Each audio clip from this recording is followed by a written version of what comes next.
Salam Indonesia, Anda menyaksikan berita terkini bersama saya, Madis Kedanekarang.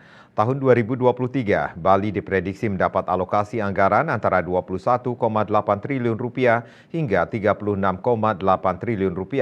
Perkiraan alokasi tersebut disalurkan untuk belanja transfer ke daerah sebesar Rp10,93 triliun, naik Rp273 miliar dari 2022.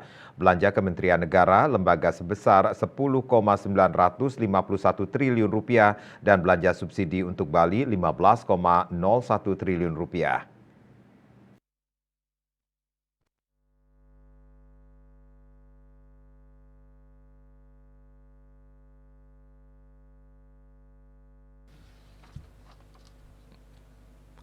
Kepala Kantor Wilayah Direktorat Jenderal Pembendaharaan Provinsi Bali, Teguh Dwi Nugroho menyampaikan, dengan kondisi ketidakpastian perekonomian global, pengalokasian anggaran yang baik akan menjaga stabilitas ekonomi negara.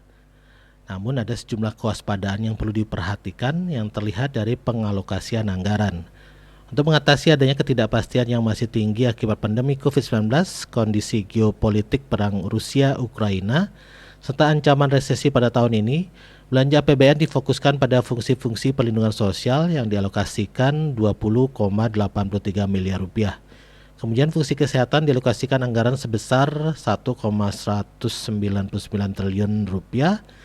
Fungsi ketertiban dan keamanan dialokasikan anggaran sebesar Rp2,069 triliun dan fungsi pertahanan dialokasikan anggaran sebesar Rp1,241 triliun. Sedangkan untuk mendukung kinerja positif perekonomian Bali, belanja APBN difokuskan pada fungsi-fungsi ekonomi yang dialokasikan anggaran Rp2,596 triliun. Fungsi pariwisata dan budaya dialokasikan anggaran Rp1,1 miliar dan fungsi pendidikan dialokasikan anggaran Rp2,7 triliun. Pemerintah tahun ini fokus menggunakan anggaran belanja untuk mendukung pemulihan ekonomi dan meningkatkan kesejahteraan rakyat melalui belanja pendidikan dan kesehatan untuk membangun SDM unggul dan produktif, serta penyelesaian proyek-proyek strategis nasional termasuk IKN dan penguatan hilirisasi industri dan pengembangan ekonomi hijau untuk mendukung pertumbuhan ekonomi yang berkesinambungan. Anggaran juga digunakan untuk menjaga dan memperkuat jaring pengaman sosial, meningkatkan kinerja pemerintah daerah dan memajukan perekonomian di daerah, serta mendukung reformasi birokrasi, penyederhanaan regulasi, dan mendukung persiapan pemilu 2024. Sementara itu, setiap tahun optimalisasi serapan anggaran terus digenjot agar perputaran ekonomi dapat memacu pertumbuhan ekonomi di Bali. Citamaya Bali Pos melaporkan.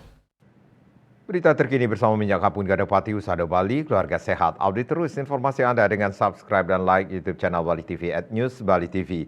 Tetaplah bersama Bali TV. Salam Indonesia.